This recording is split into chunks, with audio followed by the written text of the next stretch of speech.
thought about launching an e-commerce store? What about marketplaces? Is it a great place to start? Is it a great testing playing ground? This is something that we're going to talk about today. And I have a lovely guest from PHH, COP24, Tuure Türkson. Hi, Tuure. Welcome aboard.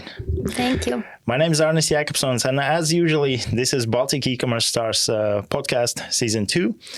We're inviting guests from different fields related to e-commerce, and marketplaces in our region are a big deal. So today we're going to talk a bit more about how to enter this market, what are some tips and tricks, some challenges ahead.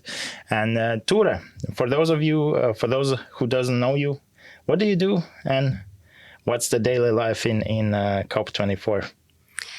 I'm a key account manager of PHH Group, mostly focusing on Estonian, Finnish, and some of international markets. My daily work is that we get sellers onboarded, businesses, and I help them improve their sales to succeed on our platform and give them insights, statistics, and together we're going to build their shops to do the best that they possibly can. Okay, great. So quite dynamic everyday life. Yeah. And so I think we can dive in the field of marketplaces. That's the main topic of today. And if we compare this marketplace trading with traditional e-commerce, what are some of the, challenges or first steps you should take if you're considering to enter whether marketplace or traditional e-commerce? Is it a good place to start? How do you think? I think it's the best place to start, actually, since all the work basically has been done for you. We have the platform and we have the marketing, we have a lot of tools, we have the customer service, that's all done for the sellers. So you just need to find your portfolio and you need to bring your products there. The competition and everything is pretty much the same as you would in a regular e-commerce shop, because you're competing with a lot of different shops. But the advantages there are that we, as a marketplace and other marketplaces, we already have established customers, which is a huge advantage, that you don't have to do this much marketing, but you can just launch your products and already have the customer base. And all the infrastructure, all the platform. Everything, yeah. To be honest, I think it's a no-brainer for a new player, because you actually save a lot of money while testing the playing ground in these marketplaces. But what about some challenges? For example, I have a small e-shop, made it in Shopify, super easy, and I want to switch to these marketplaces. How is this switch going on, and are there any easy ways around it, or how can I switch from a classical e-commerce to this marketplace? There are some challenges. If you, for example, if you have some kind of like a Shopify shop, but we have different integrations how you can actually bring your products to us. So if you don't have like an XML integration, you can easily use just Excel file. Okay. We give it like a sheet to you that you fill up, and then you can import all those products like this. What you need to do, since it's an international marketplace, you need to do the translations, of course, and see that your quality of the descriptions and the images are matching.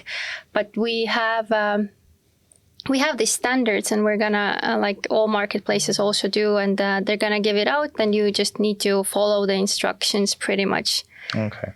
And maybe the competition part, but that's also, it's like a challenge, but also it's a great opportunity, because a lot of sellers already have made all those product sheets and product pages, which you can just integrate into. If you have the similar like products or the same products, you can just use the pages that are already there, and then you're gonna compete in the prices and see if you can, things like this. So basically there are some processes to migrate from traditional e-commerce to these marketplaces.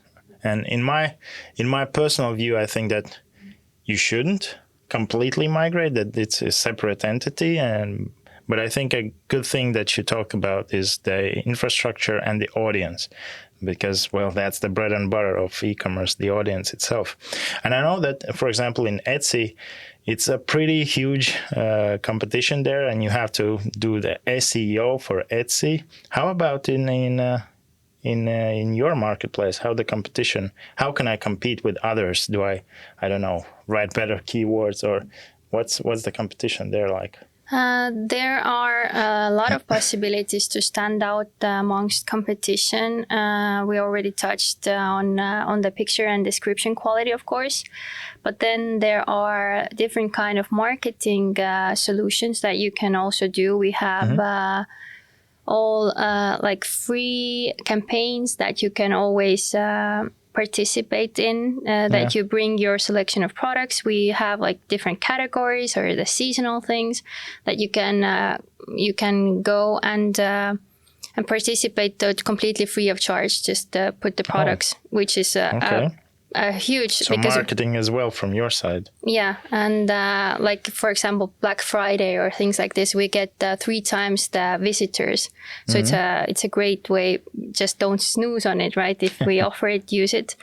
And then there are also paid advertisements that you can do, which is like there's different options you can, and Facebook ads, right? Okay, sure. And so one thing is that your product will be brought up on like a category page, and another one is there's like a tab where there's recommended products, and you can participate in those, and then your visibility is going to be a lot higher.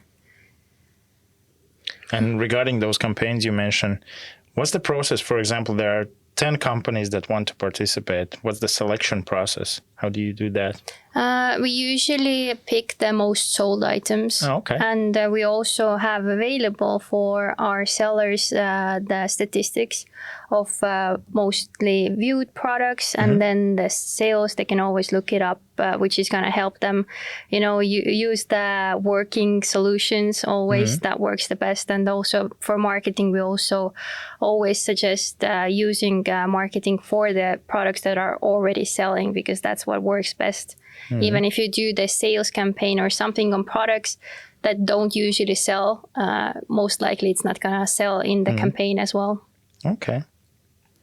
In my experience with e-commerce, you usually get inspired from 2 places: from the fail stories, from the companies that fail, and from the success ones. Do you have any maybe case studies that you can share about the clients or some brands that are selling on your marketplace and this transition to your marketplace? So basically, I'm looking for maybe a success story or a fail one story that a lot of learnings can happen. I'm going to start from the things that wouldn't usually work is if you bring a really small selection and try it out. What works the best is if you bring as much products as possible, so we can see what works in our marketplace that maybe doesn't work on your page, and vice versa, So that's a thing that we test out. But we have bigger sellers that have had their own web shops, but mostly they were physical shops, right? And they had already built up their name, but their web page wasn't working yet. So I have many clients like this, and they come to our webpage, and then we do some statistics for a little bit, and then they skyrocket, because we have, for example, if they're like a Finnish company, right, and they're only known in Finnish market, then people already know them, and then they come to Latvia, Lithuania, Estonia, and I think it was just 1 month that they made it to hundreds of thousands of euros, which they would have just lost on if they didn't come to our marketplace, right? So basically, it's a door opener for export markets as well. So far, so good. Like infrastructure marketing almost sounds too good to be true, to be fair. Well, there are some challenges, of course, and mostly people, when they come, they're thinking what they have to spend, and they don't see it as investment per se sometimes, because they do have to do the translations. There's commission fee, there's and there's monthly payments. But if you start selling, then these are gonna be like a minimal. It's covered. It's covered, and then you're just gonna be earning from it. And also, we have a lot of sellers who didn't have anything, and they started doing drop shipping at first, and then they started building their warehouses, and now they're doing really well. And that's the only source of income for this company, that they're only using our platform. And it's so great to see them increasing their sales together with the increase of our marketplace. And they're doing really well, on statistics. They're seeing what works, and they're dropping the solutions that don't work. So I don't know. It is good to use a marketplace. Yeah, sure, of course. That's why the big global players are doing so well. So let's talk about them. Let's talk about global players, because of course they're huge giants. They have pockets full of money, and they can invest like crazy. But with these regional marketplaces, it's a bit different story. But still, I think in this region we're doing good. But let's talk about the competition, because of course, how can you compete with Amazon, who has billions of dollars, and here in our region it's a bit more difficult. So what are advantages that, for example, your marketplace is bringing to the table, besides like going to the traditional Amazon or Etsy or whatever of these marketplaces? How do you see yourself competing with the big players?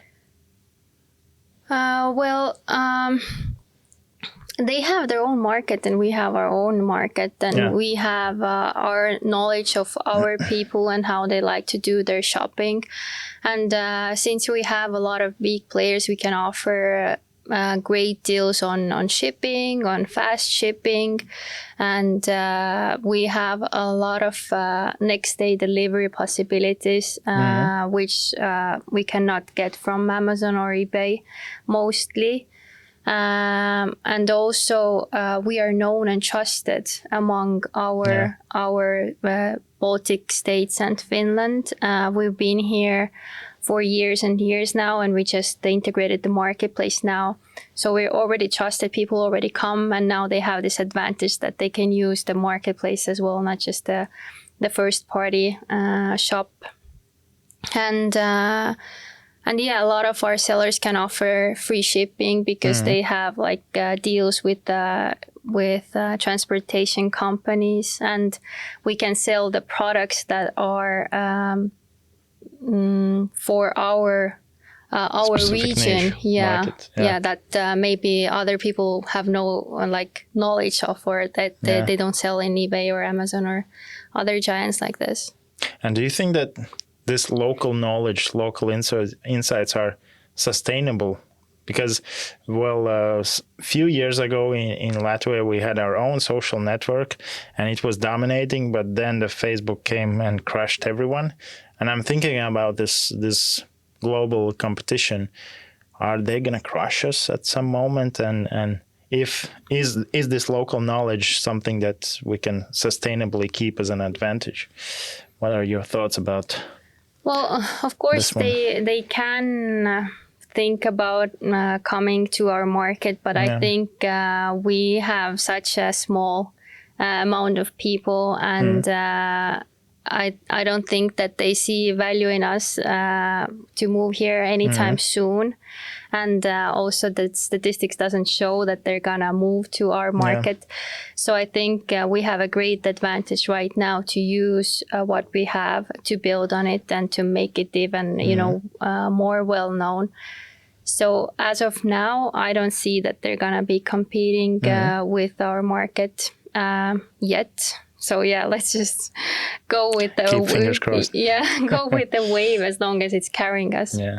I recently read an article about Temu marketing strategy, and they invested $4 billion last year in marketing. And I was reading like, Jesus Christ, those guys are crazy. But that local knowledge is something that really keeps us in the loop of our customers, and the customers really trust this brand because it's well known, as you mentioned, and hopefully that's something that will keep the advantage going. But one of the main things in these marketplaces are customer experience, because if you buy directly from one brand, you know who you are dealing with. But now with these marketplaces, the customer experience, in my personal view, is a bit of a challenge. So maybe we can talk about how to better support these customers through marketplaces, and maybe you have some stories in this specific area as well. Yeah, that's also one of the advantages of coming to a marketplace, because we have a long experience in customer service, and we've gone through a lot of struggles, and we've collected a lot of knowledge on how to be of service to our end customers and also our sellers. So we've built this communication line that's fast, and we can communicate and then with the sellers and with the clients. And of course, this is a struggle that it's our face. Your brand, but we have policies in place that are protecting us from that, meaning that there cannot be rejected orders, a lot of late orders, also that the warranty would be taken care of. And also, if the brands that they're selling are original, they have to give us proof that they're using original products, so that the customer doesn't get a duplicate of some kind of a well-known brand. But of course there's challenges there, but we're working every day to become better at it. And I think this cooperation with the sellers and clients is key here on building trust on all sides. Yeah, so basically you have these policies, standards, and processes to keep the quality as high level as it can be. But of course you're growing exponentially, in my mind, how I'm looking from the sidelines, how many sellers are joining you. Hopefully you will keep up the good pace of the quality and keep up with the growth, because if you grow at such a rapid pace, it's sometimes a bit tricky to keep up. But so far I think that everything is looking good. And as we talked about a new players launching in the e-commerce field, you have the logistics, the infrastructure, the platform, customer support, and all the policies. So in my personal view, it's a good place to start and even grow further. And I think our time is slightly running out. But Tuure, do you have any advices or maybe goodwill to our participants in this year's Baltic E-commerce Awards? Since I'm also on the jury, I had the opportunity to look at the participants' websites, and I was really pleasantly surprised that I think they're pushing all the right buttons, and I think they're going in the right direction. One thing that I would recommend is looking more to the international market, and making your pages multilingual, and also adding as much products as possible, because that's the key on learning your client, what they want, and trying out what works best for you, and not to be afraid of adding new products and moving to the international market, because that's where the growth happens.